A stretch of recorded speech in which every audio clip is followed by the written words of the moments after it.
It's the Puff Man! It's the Puff Man! There's too much hum. I will come and save you.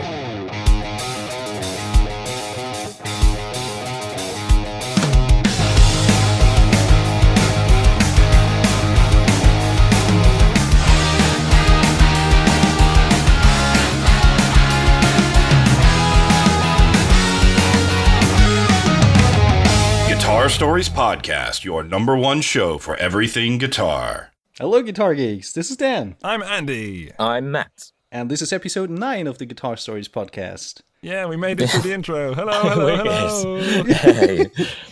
7th time is a charm, right? Yeah, man. I mean, perfection is what we're after here, right? So No less. Absolutely. No less. exactly. Yeah. How are you guys? I'm all good in this like weird lockdown time zone thing, but yeah, all good here. How about you? I'm good as well, and unlike you, listener, I can see the guys that are here now because we're locked down. We're in different locations. Even if we weren't in lockdown, we'd still be in different locations, so nothing's changed. But Matt looks like he's in some kind of bunker. Like, you really have taken this seriously, Matt. Yeah. Well, you know, it's serious. This is actually 12 feet underground. No, this is like our office kind of sound testing room. It's one of these weird dead rooms.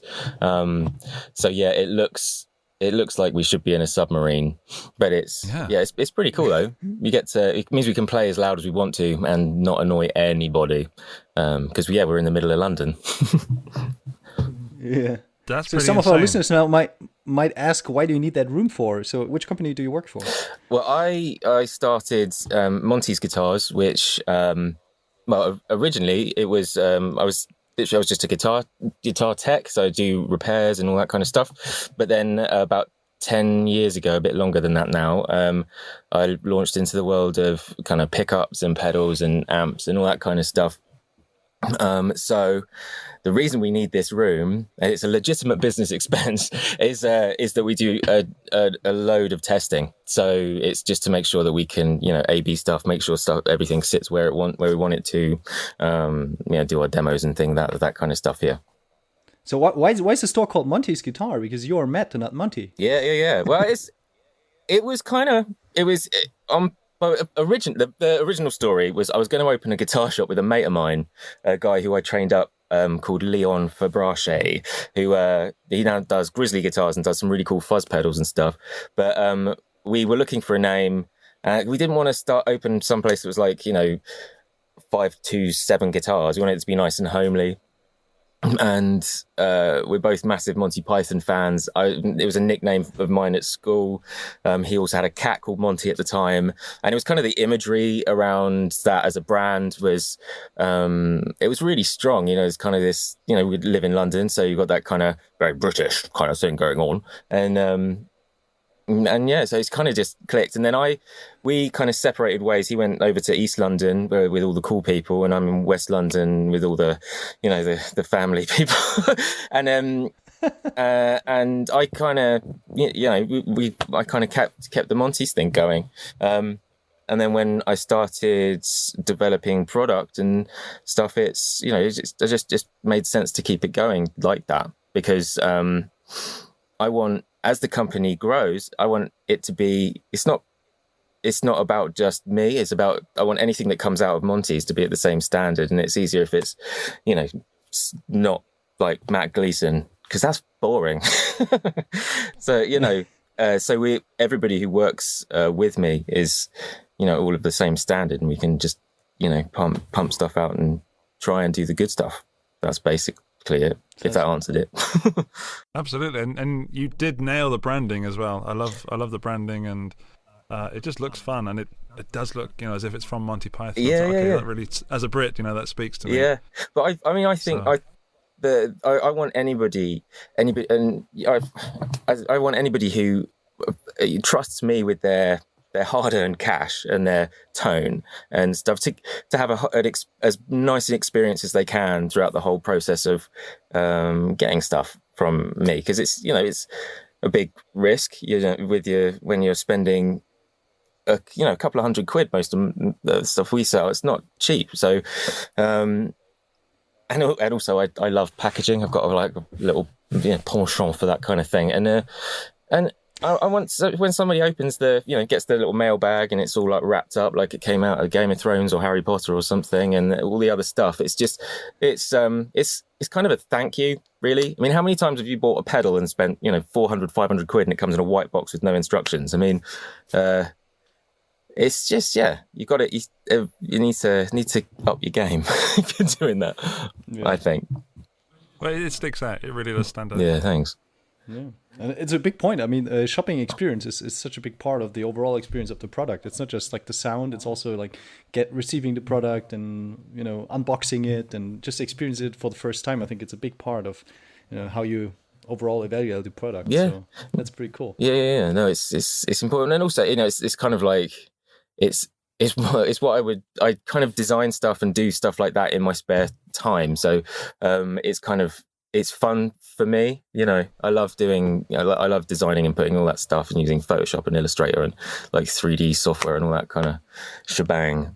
So it's kind of like my weird chill out time that then becomes work time, which is kind of my whole life.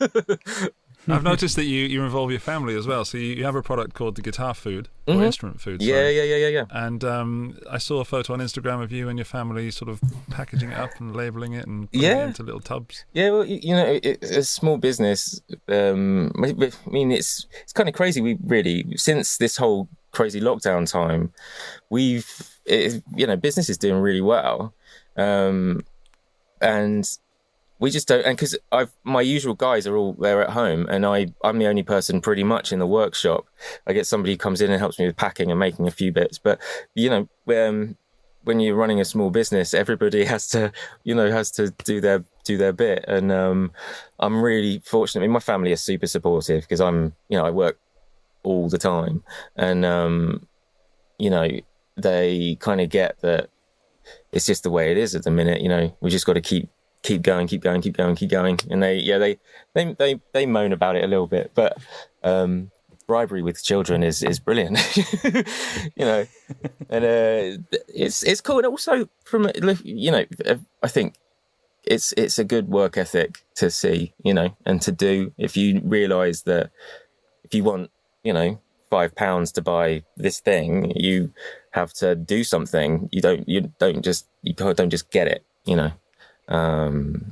So yeah, but they're really supportive. Even the dog helps sometimes. What does the dog do?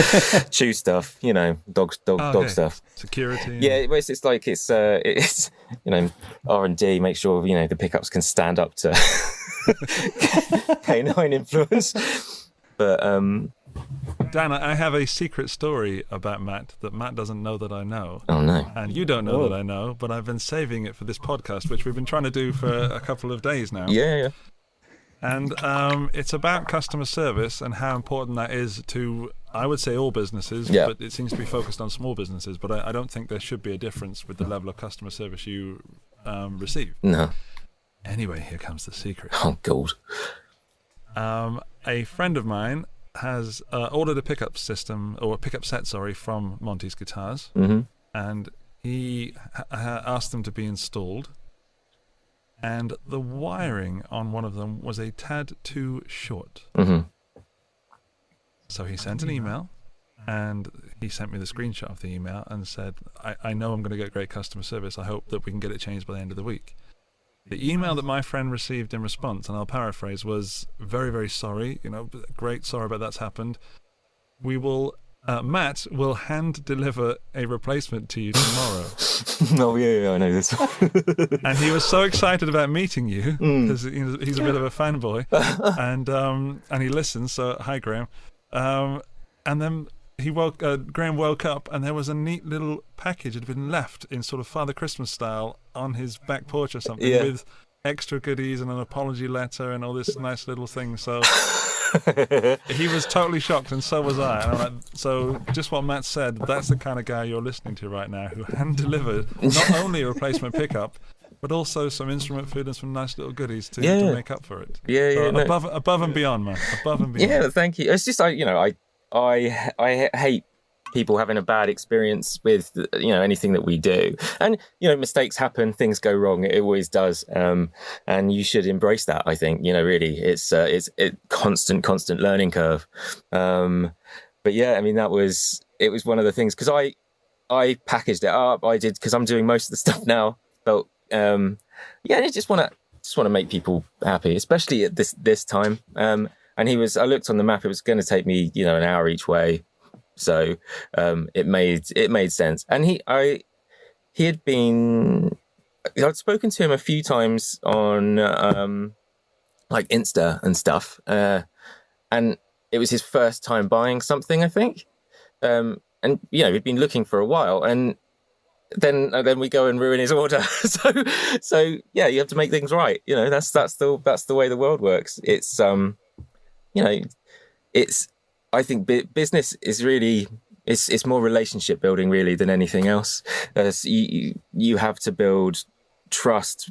People have to trust you to then to buy something from you. You're not going to buy something from somebody you don't trust and doesn't respect you. And or you may buy once, but you won't buy twice. And long and short of it is, businesses need money to keep going, and also just general life stuff. You should just be nice. If everybody was just nice, then the world would be a better place, really. So yeah, I'm really glad that he was stoked. So that's cool. I went really. He was stoked, but also upset that you didn't go morning. Well, yeah, it was lockdown, and I can't remember the time I got there. I got there like 6 a.m. I get up like ridiculously early. So crikey. Yeah, I'm like a 4 or 5 o'clock man, and so yeah, it was literally get in the car, go and do that, and then back in the workshop and not slog, but do this is the grind. The grind that's the kind of the fun bit, I guess. Well, no, not the fun bit, but it's just the stuff you have to do. Get stuff done. Yeah. Get stuff done. Yeah, get off your ass and get stuff done. Let's talk a bit more about guitars. So yeah. I often see you near a Telecaster. Yeah, I love tellies. It's always been my go-to. It started with, I think it's Johnny Greenwood was the first kind of dude I saw with a telly, and I mean, Radiohead are massive influence on me. So it's kind of gone from there. And I didn't actually get a Telecaster until I was 20, and I went to the Guitar Institute in London, which actually was around the corner from where my workshop is now. And I mean, long story short, but the summer before that, the year before, I'd been kicked out of home, so I had no money, nothing. And my girlfriend at the time, unfortunately, her parents had sort of kind of said I could live with them for a bit. And I didn't know what to do. I'd just finished school, and I'd had some jobs doing. I was like a classroom assistant and those kind of stacking shelves. I lasted 2 days sticking a well-known department store's labels onto ladies' underwear. I just couldn't take it anymore, so I just ran away from that one. But wanted to go to the Guitar Institute, which was where my my guitar teacher, a guy called Pete Kershaw, had been, and he was a stonking player, still is, and so I wanted to get there, but I had no money, had no support really. My girlfriend's parents, as lovely as they were, they didn't have the money to fund it. So I found this thing called the Musicians Benevolent Fund, which now I think is called like Help Musicians or something like that. I approached them, sent them like a little audition thing and stuff, and they really kindly helped me sort out they paid for some of my fees, and then put me in contact with various sort of banks and things that could help me out for loans. And then to go back to the Telecaster thing, they also bought me a telly, which was a Sunburst Mexican Telecaster, which was my first proper branded guitar. I'd had like Encores and things like that before, but never a Fender. And that was my first branch in, and that saw me all the way through Guitar Institute. And I was an absolute geek. So I went in knowing, a few pentatonic things and some chords and stuff. And then they told us on the first day that you have to do a minimum of 4 hours practice. And I did that every day for a year. So like 6 to 8 hours in lessons and then 4 hours practice. And just learned a lot. So that guitar, Telecasters always feel, like home. I spent so many hours on that guitar. Stupidly sold it. No. I really stupidly sold it. But it's that, because all the way through the Guitar Institute time, because the Telecaster was, it sounded amazing, but it kept breaking. I mean, I don't know if you remember those like sort of 90s, early noughties Mexican stuff, but the saddles were made out of rubbish. So I'd have strings breaking all the time and that kind of thing. And there was a guitar shop which used to be in Kew. It's now not there anymore, called Chandler Guitars. And it was run by, the workshop was run by this guy called Charlie Chandler. And we used to go down there. At one point, it was weekly, to sort of go, can you fix this? Can you do this? I've got no money. Can I make tea? Oh, by the way, can I have a job? And, all that kind of stuff. And I'd be there to the point that he used to, well, maybe I'm just remembering it wrong, but he used to sort of sigh when he saw me because I'd be a pain in his ass. But literally, I went through that all the way through. And then on the day I graduated from the Guitar Institute, I went in to get some strings or something, and they said that there was this apprenticeship going. Well, they said it was an apprenticeship, but what they really meant was that we've just bought a Plek machine and we need somebody to operate it for no money. So that's what that was. Yeah, but he actually told me, he's like, yeah, if you just tell a load of your friends and then you can all come down and we'll see who's best. And of course I didn't tell anybody. So it's only me. So I got the job. And then from then on, that's genius. Yeah. Well, sometimes you've just got to be a little bit selfish, haven't you, really? And you're right. Yeah. And then I started work there and sort of started to see what was going on in that kind of world. And in that shop at that time was like they had the best guitar techs in the country were there, apart from Bill Puplett maybe, and there's a couple of other guys, but as a hub it was insane. So I landed on my feet, and within 2 months of working there, I'd met Mick Jagger, and we had like Dave Gilmour's guitars were coming in, and we worked on some seriously crazy stuff, and got a real sort of, it's all luck, but I was really got to see all the cool stuff, I'm just imagining, like, you have David Gilmour's guitar right in front of you, and you're supposed to do any kind of TLC on it. Sweaty hands or not? Yeah, well, weirdly, I did a little bit of work on, he had that gold 0001 Strat, did a little bit of work on that, and then I think I tuned up the black one, but the first, and it's been in tune ever since. Yeah, man. I've got some skills, boy. But the first customer's guitar I was given to do work on, because I wasn't really allowed to do anything for the first like 6 months. It was all like shop stuff and that kind of thing. But there's this Baby Taylor, which I was told had been left in somebody's summer house. And it's just, they just leave it there to play every now and again. And the neck had moved, so they needed to set it up. So I set it up. This guy came in, picked it up and went. And then it's like the day later, Charlie comes over to me and goes, do you know whose guitar that was? So I was like, no. It's David Gilmour's, and he said that the setup is amazing. It's really good. So I literally ran out of the shop. I was like, someone on the phone to my dad. I was like, Dad, you'll never guess. But it was really cool, because it was luck, but really, it was good. It was good fun. Well, it seems like you put yourself in the right place at the right time and didn't tell your friends about stuff. If a door opens, you don't open it for other people and say, go on through. I'll be at the back. But yeah. Well, I don't know, but the door is very small. If the door's a big door, I'm all up for helping. And, of course. I try and help as many people as I can, but when it comes to that particular thing, I just thought you have to jump at an opportunity, and that was an opportunity. Yeah. And it's put you in a position to be where you are now, which means you can go to someone's house at 5 o'clock in the morning and be Father Christmas. Yeah. I like being Father Christmas. I'm definitely getting that Corona belly, so might look like him soon. Don't we all get that? Dan, do you want to move on to what we would call the topic of the podcast? Actually, just one question to just kind of create the bridge from being like the apprentice in a shop to having your own company. When was the moment when you decided, okay, you want to like do your own thing and do repairs on your own and wine pickups, and like how was that transition from being employed to being a self-employed person? It was a bit of a weird one. It all started when Charlie and all the repair guys left Chandler's to set up what is now known as Charlie Chandler's Guitar Experience.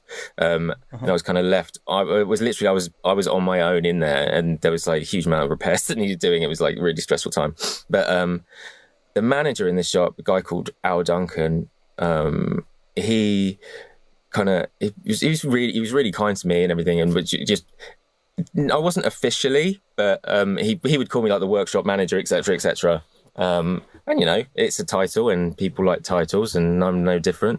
But then one day, he was talking to me, and this woman Paula, she was like the kind of owner, and he talked to me about me being the workshop manager, and she pissed herself, and she was just like, "You'll never be the workshop manager. That's ridiculous."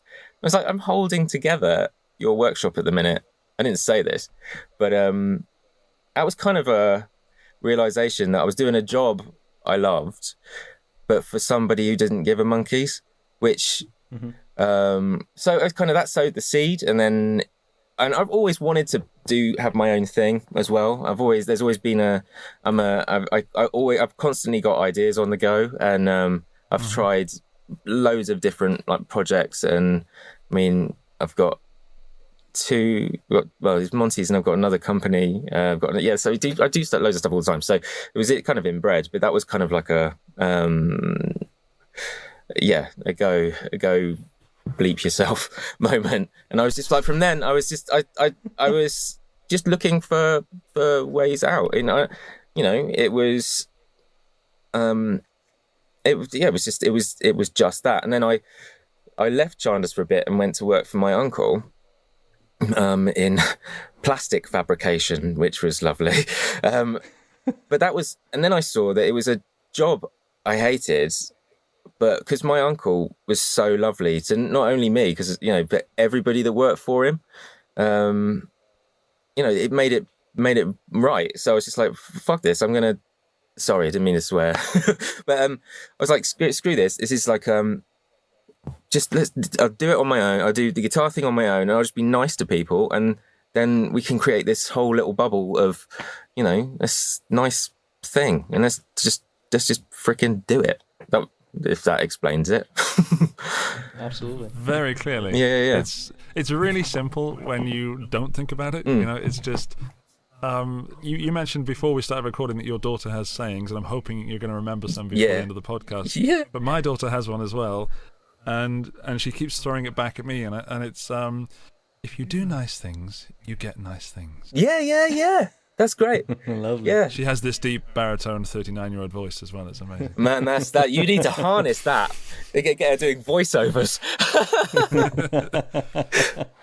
But you're absolutely right, Matt. And every time we speak to someone, Dan, I think you'll agree that the people we've spoken to, the people that are succeeding, the people that are using guitars and having fun and success are being nice people. Yeah.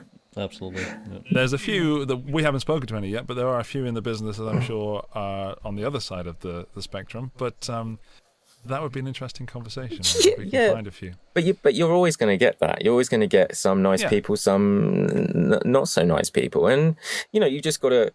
I'm a big believer in surrounding yourself with people that, there's type of people that you want to... It's like the type of person you want to be. I want to be a nice person. I want to surround myself with nice people. If you're a bit of a...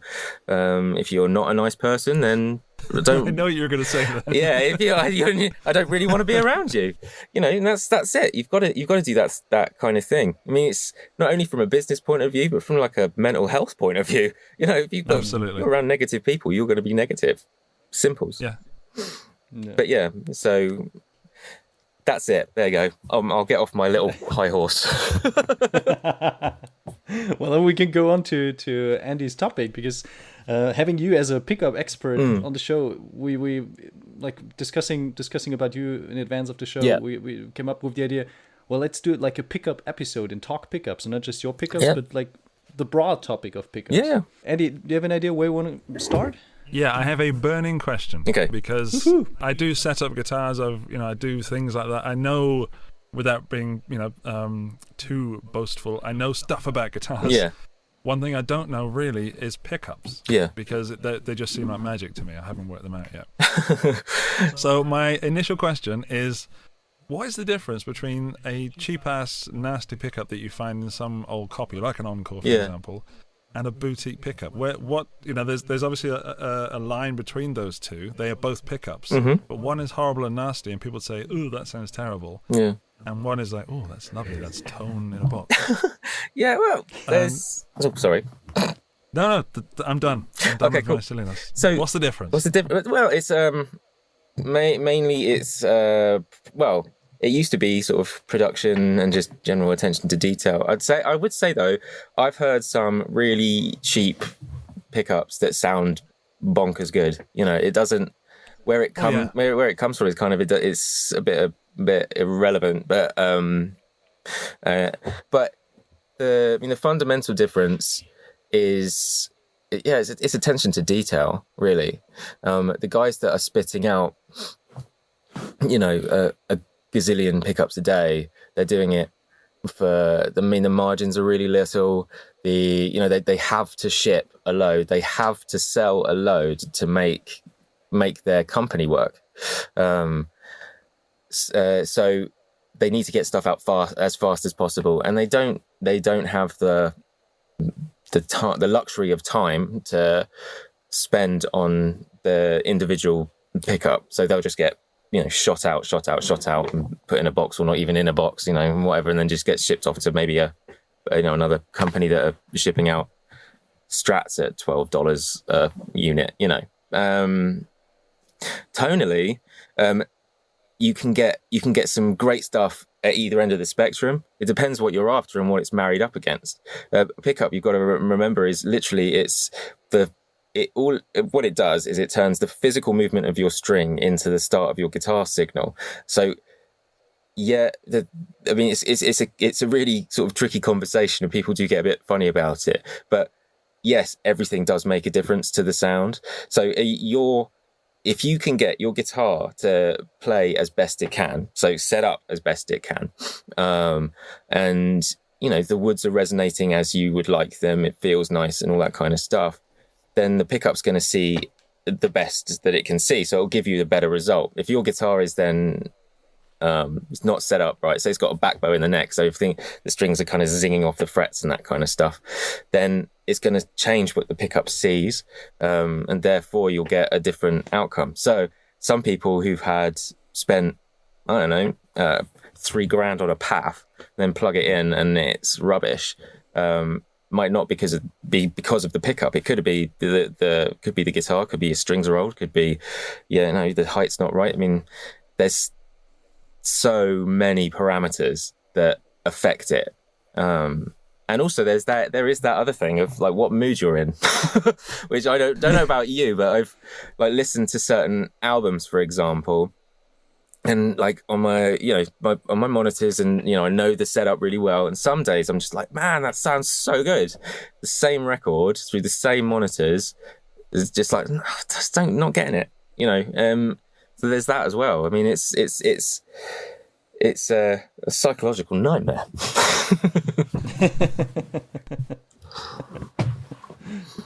I think that answers my question. Well, one thing I will say though, I had the guys from Anderton's came in we did some like sort of how-to stuff, and they had a Squire, which we were kind of looking at upgrading bits and things, and we took the pickups out of the whole pick guard out, and the single coil pickups, which looked like single coils, normal ones from the outside, they were made like P90s. So they had, instead of the pole pieces being magnets, they had metal poles and then two ceramic bar magnets on the underside. Now, tonally, before there was no sort of indication that it was more of a P90, which was, just kind of weird. But then take it off and it's a completely different build. But it was because the reason they made them like that is they can make them dirt cheap, like really, really, really, really cheap. But again, the guitar sounded pretty good. God, I'm doing myself out of business here, aren't I? Yeah, don't change anything. It's all rubbish. Upgrades are pointless. Yeah, but then, well, at least you've got one big ally when it comes to the telly game. Danish Pete. Yeah, right. Yeah. He's been cool.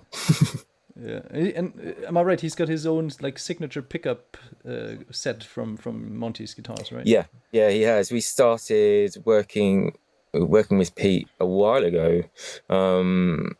He came because my workshop is right next to a company called Audio Kitchen. I don't know if you guys are familiar with them. I have a small trees. Yeah. It's some good stuff. I've got a sparkly little chopper there. I've seen it behind you. Yeah. I was ogling it earlier. All of my stuff is kind of sparkly.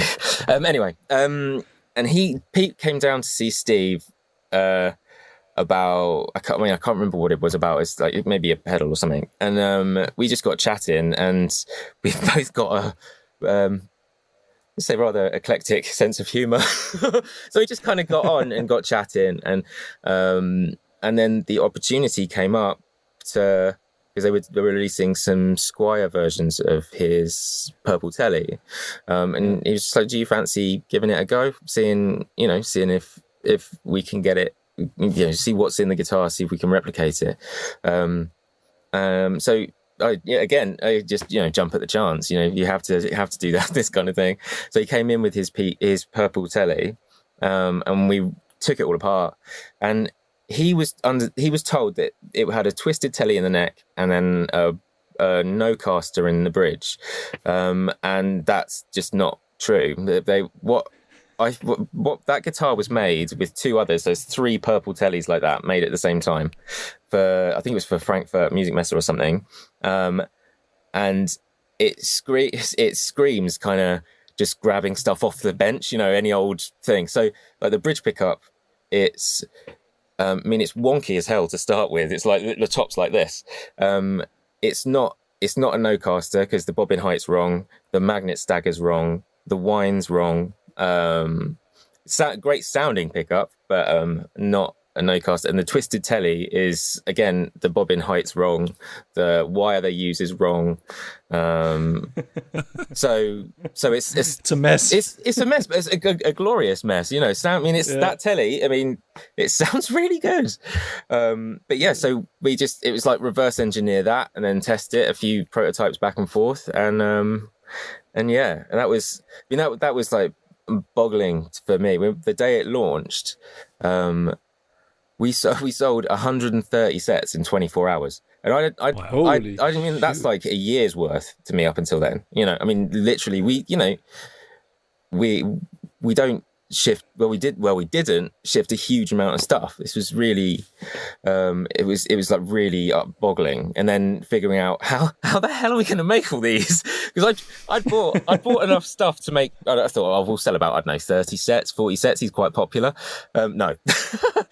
So yeah, it's 130, and but it's cool. And the way the artist deal is set up with us is we do a 50-50 split with whoever it is. So Pete, because we're working with Pete. We just launched one with Bill Steer, from Napalm Death and Carcass, like a humbucker set, and it's the same thing. I mean, these guys deserve to be rewarded for that stuff, and it's nice because I don't want to walk into a room and feel like I'm shafting somebody, and it benefits everybody that way. So it's been really, really cool. And there's some more stuff with Pete actually we're doing, which I can't talk about at all at the minute. So, but yeah, that'll be soon. Yeah, but I dare to say, I mean, I don't know if you're aware of that, but Danish Pete is also in Germany quite a famous guitar player, because he was the lead guitar player in Helene Fischer, which was like for a couple of years like the biggest pop act you could imagine. They played all the big stadiums in Germany, Austria. So he really like has a lot of street cred also from playing live in those big arenas. Yeah. And so he's very well known for his tone. And I mean, seeing him having a signature pickup set from you, I dare to say, is a big honoré for a rather small company. Oh, you're full of them. That's beautiful. Oh my goodness. I wanted to make a sticker that said, "You make me so horone." he said, "No, that's not. We can't do that." You know, but one day. One day. Yeah. Oh, on a Friday when he's tired. Yeah. Just sign off on this, Pete. He's a good guy. Matt, another question. Like, before you started making your own pickups, what was your like desert island pickup? The one you always like would prefer? Or was there no such pickup? Yeah, it was Lola was my kind of go-to guy. I think it was the first one that, I mean, in all fairness, I saw because when I worked at Chandler's, we had literally everything was there. So I got to try a load of stuff. And when we got his stuff, it looked cool to begin with. Packaging was really nice, and was not that I'm just looking at the packaging, but plumbed them in for a couple of customers, and they just sang the Strat pickups, especially. They have this like cut, and kind of they just sit in a mix really nicely.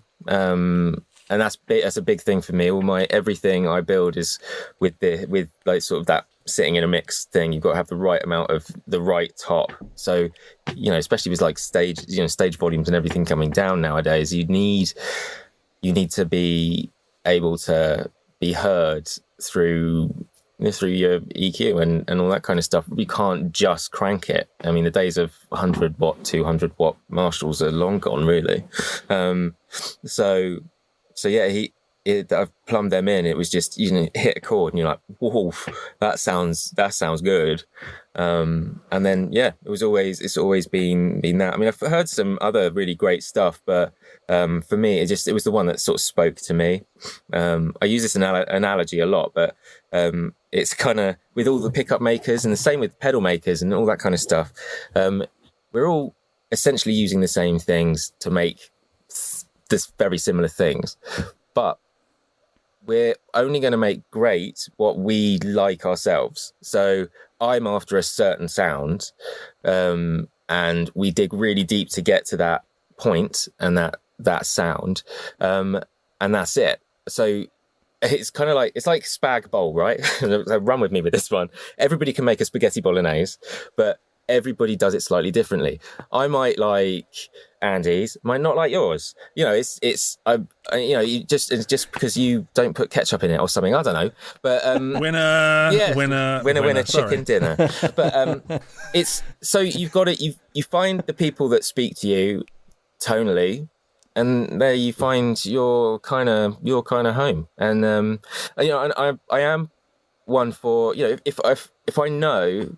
Because you get to a point when you know the kind of tone someone's after, and if you can't hit it, I will happily point them in somebody else's direction. There's loads of guys making some really, really, really cool stuff. I mean, you've got the big guys like the Duncans and DiMarzios and stuff, and you've got Bareknuckle over here that are huge, and they make amazing stuff.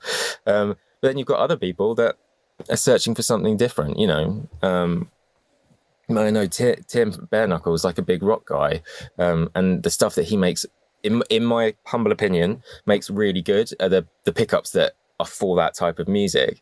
Whereas I'm after kind of something a little bit. It's just naturally, it's just the way I play. I play more finger style. It's just a different thing.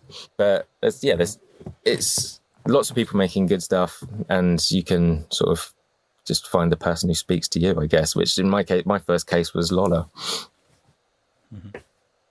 Mm-hmm. Yeah. Thanks. I as a gear reviewer and guitar, I spend a lot of time in like chat rooms, and I read comments on YouTube and stuff. Yeah.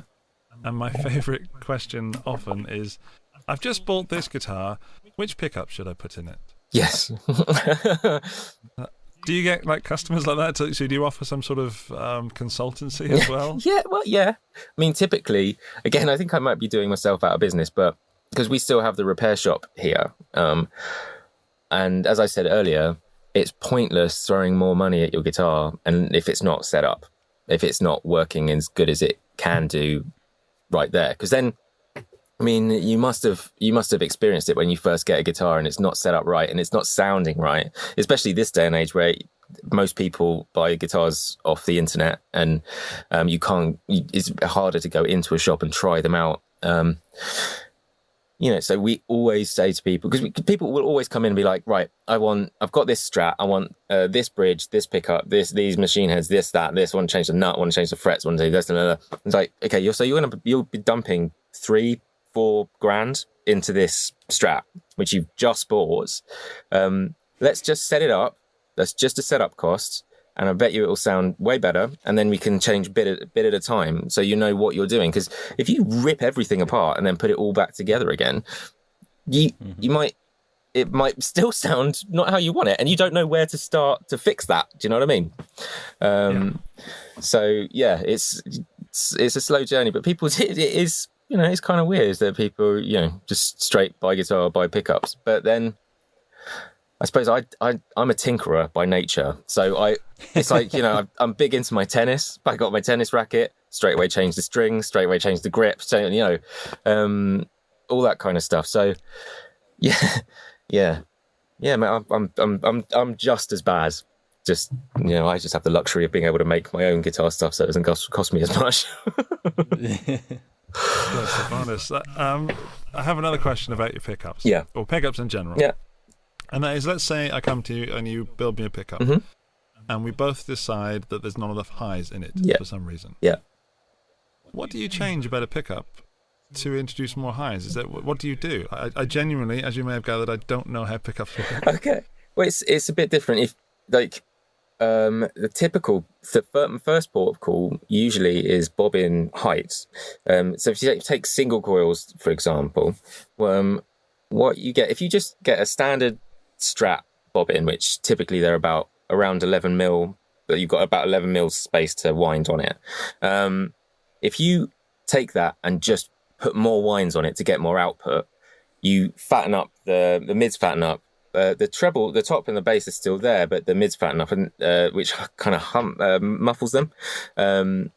So what you do to get around that is you extend the magnet length and the coil height, because that keeps the coil itself further inside the magnetic field where it's stronger, which gives you more top.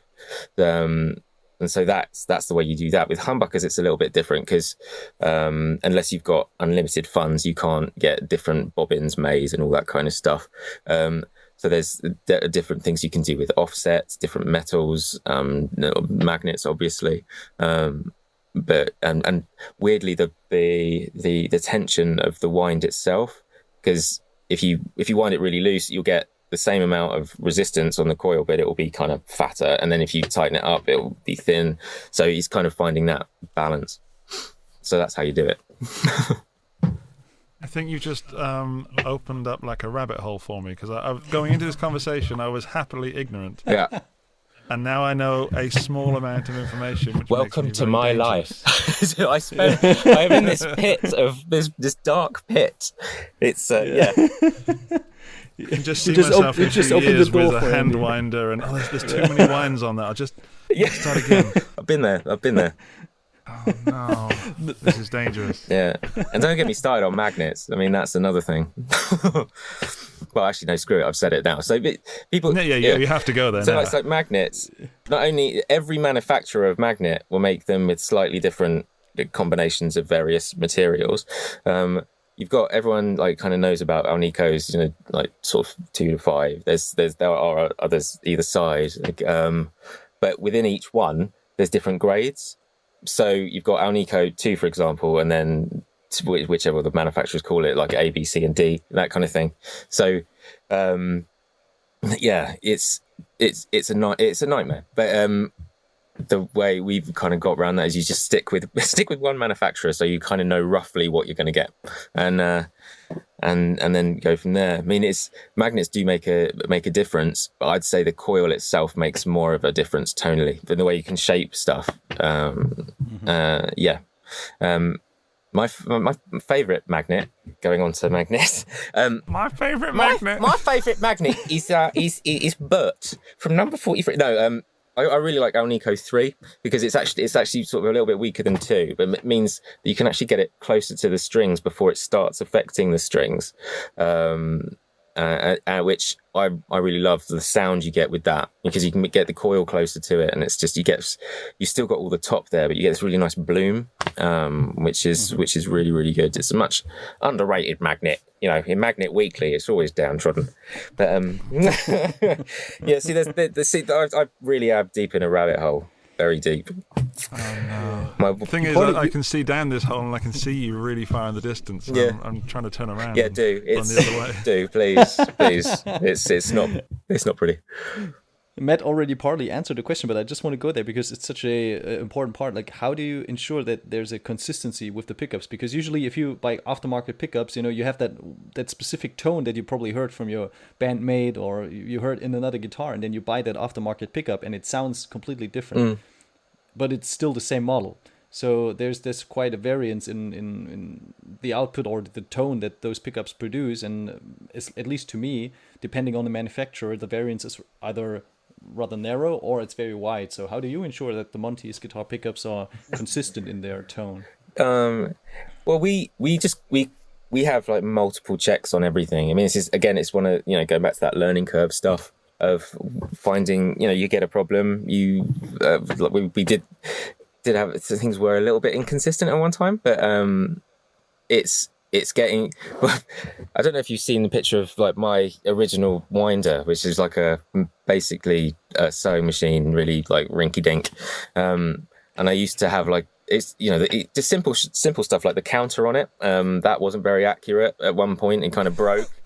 So it's just make 1, 2, 3, 4, 5, 6, 7, 8, 9, 10, 15. Yeah, exactly. It does exactly sort of, you know, but it worked for Gibson back in the 50s. I mean, the machine that wound the paths wasn't wound on a counter. That's why they're so weird and different. But that's another story. Yeah, it's basically checks, making sure you use the same manufacturers and that they're consistent. It's very boring, but it just making sure that everything is as it should be, and just keeping consistency, and training people, giving people enough time to learn how to do stuff. I mean, that's been one of the trickiest things for me, actually, because I kind of go into things assuming that people know stuff and forget that I've had 20 years doing this kind of thing. And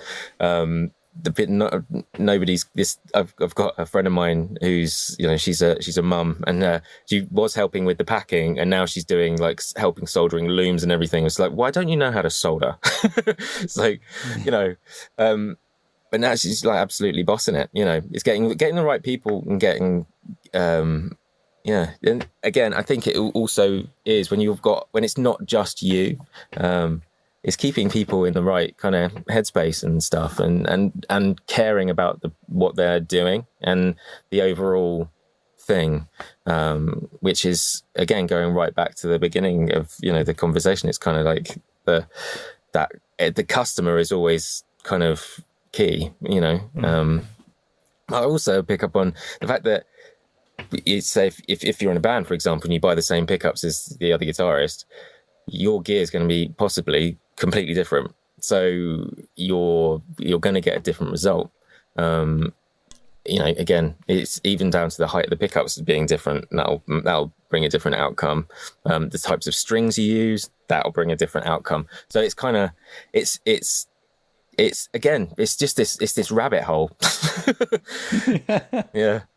I think the world is getting like nerdier and geekier when it comes to the finer details, and people like yourself who, and I don't want to play you down, you know, you're a pickup maker, you have a sort of internet fame, and it's kind of ridiculous, isn't it, really? it is weird. I do find it weird. I haven't had too much. I mean, I was speaking to Pete, and he said he was getting a can of beans from the bottom shelf in Asda.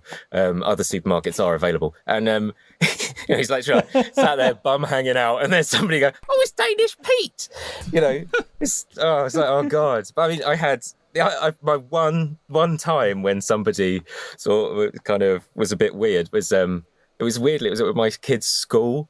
They had it was a quiz and curry night, fundraiser for the school back when we could, actually see people.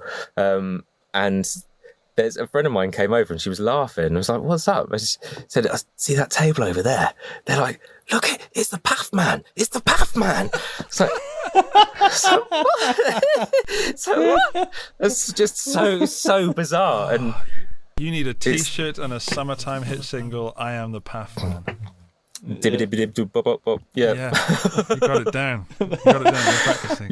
Yeah, man. Yeah, but it's a bizarre thing. And also when people come in to get stuff repaired and or talk about tone, or come in because we do lessons as well. So, and they've seen us on like Instagram or whatever it is, and I mean it's weird. It's like they kind of start talking to me like I know them really well, which is lovely, and it's kind of the way I like it to be. I mean, we spend a lot of time and effort making sure that the workshop and the office, although it does look like a bunker, is quite a it's a safe place for geeks like me to come in and just geek out. So it's weird.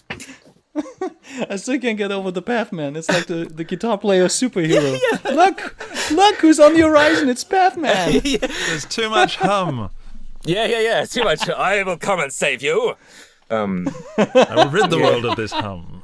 Yeah. But keeping the high end in there, don't worry. I had It sounds like a solid social media campaign. Yeah.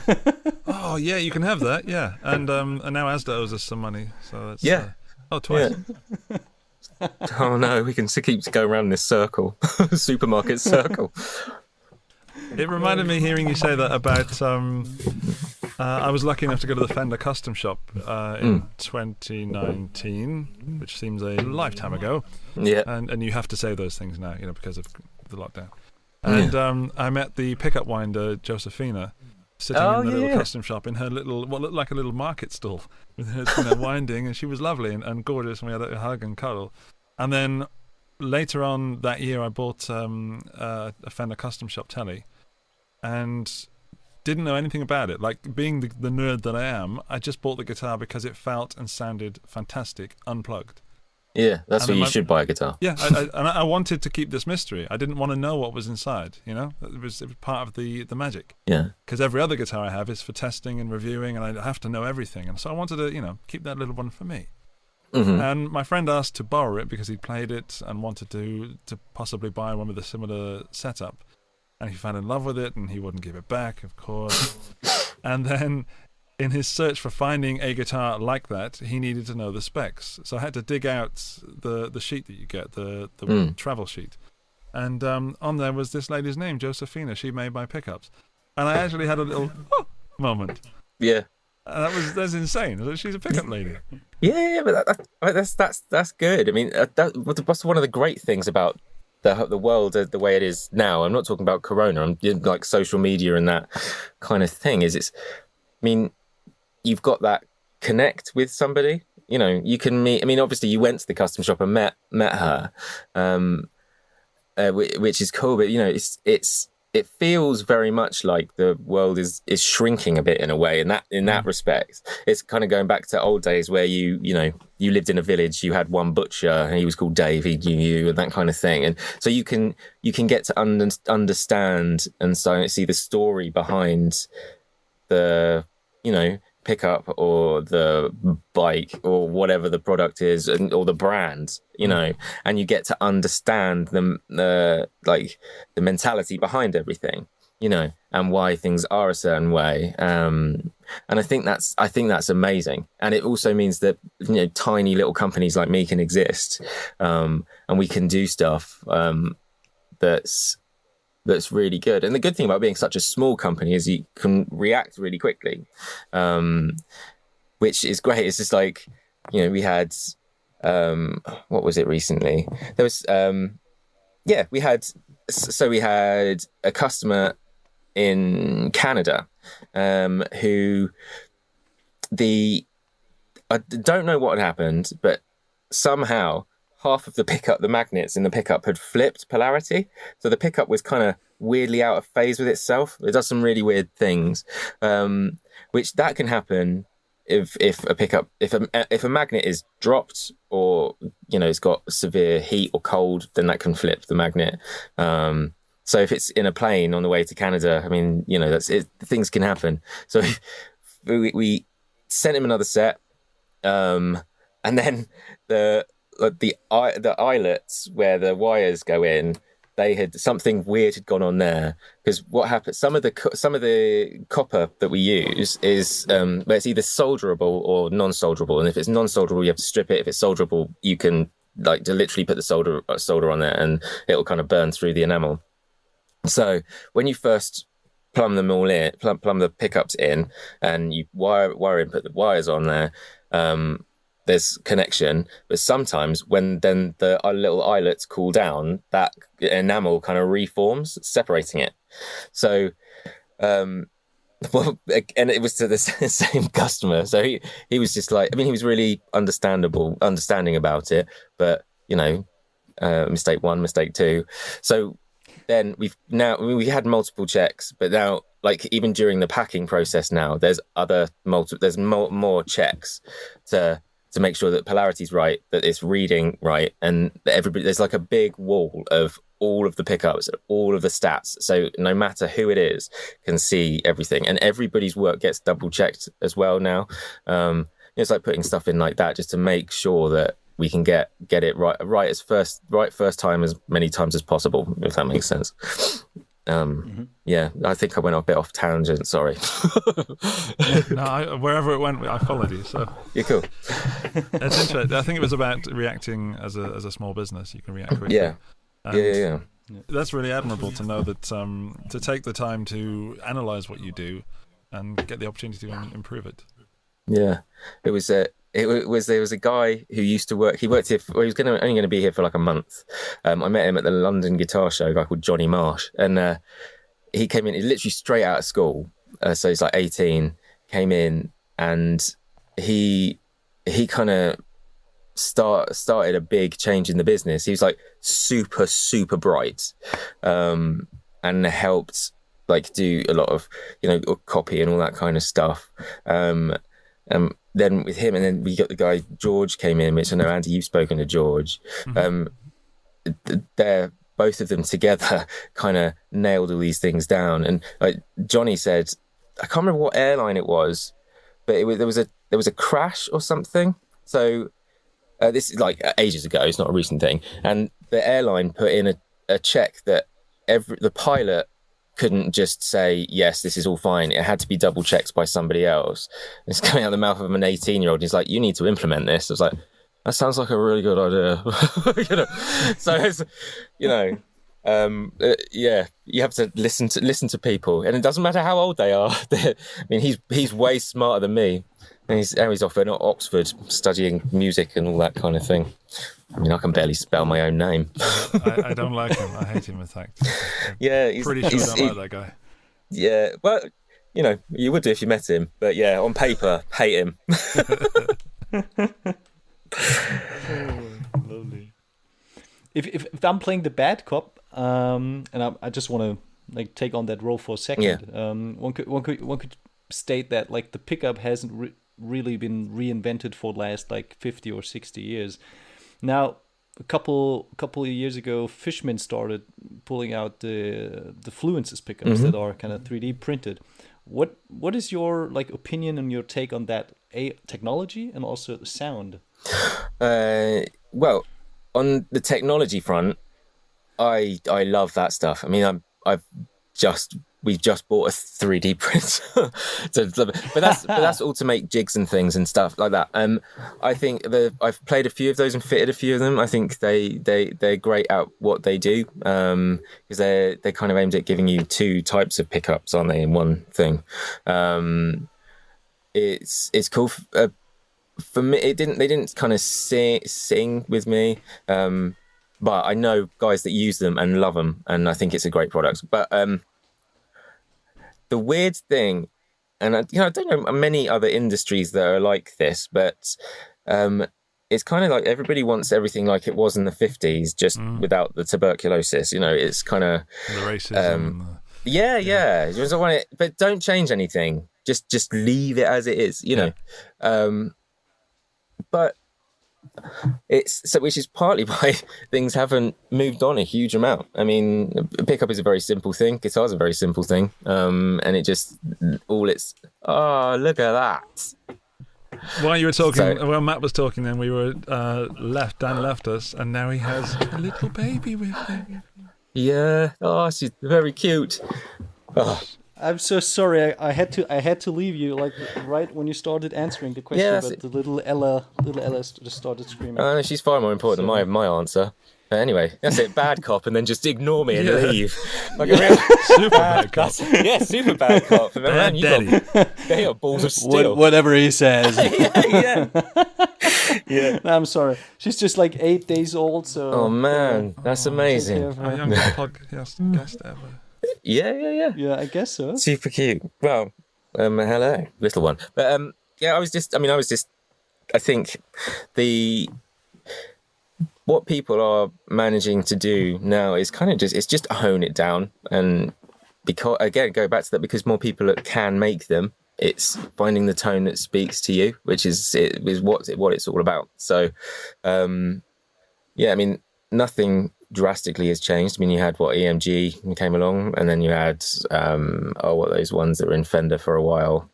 Noiseless. The lace sensors, and then they had brought out lace sensor brought out some like aluminium pickups or something with like neodymium magnets and all that kind of stuff. But I think it's just you want it to. It's getting something that works all together, and people still listen to the music from like yesteryear, and then want those tones, and it's a tricky one. I mean, one thing that we do here, I mean, because I have been fortunate enough to see, and a load of like proper old vintage stuff, was to recreate that. But you also know that not all vintage pickups, vintage guitars, vintage pedals, vintage amps are good. Some of them sound like absolute toilet. It's not all great, but it's a weird one. I think people just want it to be as it was, or as they think it was. I don't know. Rose tinted glasses. Yeah. Expression. Yeah. But the cars were definitely cooler back in the 50s. Oh, heck yes. Yeah. Big time. But, death traps. So there's that. Yeah, swings and roundabouts, man. Well, one of my favourite things that I've seen in, stalking you on the internet is the pickup coil collection that you have. So I've seen your post on Instagram. You have a sort of board with lots of... the Fender one. Old, Fender coils. That thing's insane. How did you come about? Do you just... collect them? Yeah, well, I kind of, when I started repairing pickups, I just didn't, if it was something interesting that came through or something I hadn't seen before, I'd always keep it. I'm a hoarder, as my wife will tell you. But I also, another company that's on the same floor as me, they make frames like for all the gold discs and stuff. And one of the guys had made this like deep kind of, looks like a butterfly type of I think my brain has literally fallen out my bum. This really cool little cabinet which I was just like, I can put my pickups in there. The little moustache collection. But it's really cool because you can show people really quickly how all the different techniques actually do change throughout. I mean, that one starts in 47 and goes through to 80 something, I think. And you see the progression of, like, especially from like 54 to sort of 63, the Strat pickups and how like they're wound, they are wound differently. They get tighter. The wax potting kind of changes a little bit, and then they flip to lacquer potting, and then it's the different colors of stuff, and it's really cool. And actually, one of the coils on there, so the first one's like a lap steel, 47 lap steel. The second one is a Fender mandolin that was George Harrison's, which was really, really cool. His son now uses it, and a friend of mine who sadly passed away last year, a guy called Alan Rogan, was really good friends with George and the family, and brought it over for me to fix and sort out and send it back to him, which was really cool. So I've got that's part of the collection, which is really good. And I've got a Path collection. I've got loads of other weird stuff. I just need to find a cabinet to put them in. Well, I must say that Matt and Monty's Guitars has a outstanding Instagram account, and you're constantly posting like videos of tips and things, and videos of how you do things, and then interesting photos of the gear you get into repair, and things like your butterfly collection of pickups. And I guess we kind of need to round this podcast off because we've hit our 1 hour mark. Okay, yeah. And I thought the baby was going to stay with us, but now she's just left with Mummy. So, Matt, can you tell the listeners what your Instagram handle is? Is it a handle these days? Yeah. I think so. It's just Monty's Guitars. If you look at just search us, and you'll stumble across stuff from our very strange brain. And yeah, I look forward to chatting and stuff on there. Very cool. I was just browsing through the pictures when Andy told me that you were game for the podcast session, and it's remarkable. Like, I don't know how much enthusiasm and also how much I don't know, mojo, is that the right word, can go into something like that. Because if I scroll your account, there's not a single image that doesn't appeal to me. It all speaks to me. 69 Strat pickups drying from the lacquer potting. It's like drool-worthy pictures all over the place. So I highly recommend to check that out. You might want to order pickups instantly right after visiting Monty's Guitars on Instagram. It's great. It's great. Please keep it up. Well, definitely. That's we work hard on that. That's a team, definitely a team effort. You also seem to have a lot of fun at work as well. I've seen you guys winding each other up. And, of course. It's brilliant. As a one-man team, I missed that. Yeah. I mean, I was a one-man team for a really long time. It's only really the last 18 to 24 months that I've had people in, especially full-time. I mean, the fact that I'm an employer just boggles my brain. I just don't know. But it's brilliant, and you've got to have fun because life's too blinking serious. I mean, this time now is the best time to have fun, because what else are you going to do, really? You just got to do the good stuff, and do nice things with nice people, and nice stuff happens. Yeah, to slightly coin your daughter's phrase. Don't paraphrase it. Oh, you need that low voice. No. Yeah, I'll get an Instagram clip of her saying it. Definitely. Yeah, I want to see that. Oh, great. Well, and then thanks so much, Matt. That was a great insight. I think there was a lot of very valuable business advice. There was a lot of geek talking, a lot of behind the scenes from a very sophisticated repair shop and pickup maker. And I unfortunately, personally, I never ever had the chance to try one of your pickups so far, but that's now on my bucket list. Wicked. Well, I'm Andy, proud to be there. Taking notes. Yeah. Neither have I, but I have very good friends who have, and they're very happy with them. Wicked. Well, that's why I get up in the morning. At 4:00. Someone's got to do it. Hand delivering pickups. Exactly. So imagine you with a large sack running around London. Pickups for you, pickups for everybody. Just like a box like in the face. Oh. Yeah. Oh, that's why the packaging's like that. I get it now. Yeah. Easily Reinforced. bounces. Sorry, Dan, I let us back in then. We were going out and I let us back in. I've had such a fun time today. It's our first daytime podcast recording. Man, daytime's good time. Yeah. Yeah, absolutely. Matt, thanks so much. Well, thanks for having me on. Let's call it a day. Yeah. Bye. Thanks to all listeners. Leave us a 5-star rating on iTunes. Make sure to check out Monty's Guitars on Instagram. 6-star rating? Yeah, that's even better. For that. That's better. And it's one check more. out Monty's Guitars. It's more is more. Yeah. And actually, Monty's Guitars, they even sell pedals, and one's called Monty's More. Is that correct? Yeah. That's a cool thing. That's another story. We can talk about that some other time. It's an amazing. I made my homework. It's an amazing pedal. You definitely got to check that out. I want to try it, so I'm guessing big time already. Anyways, we're going from A to B to whatever. So thanks so much for listening. Thanks, Matt. Thanks, Andy, and see you very soon. Bye bye. Bye, everybody. Cheers. Bye.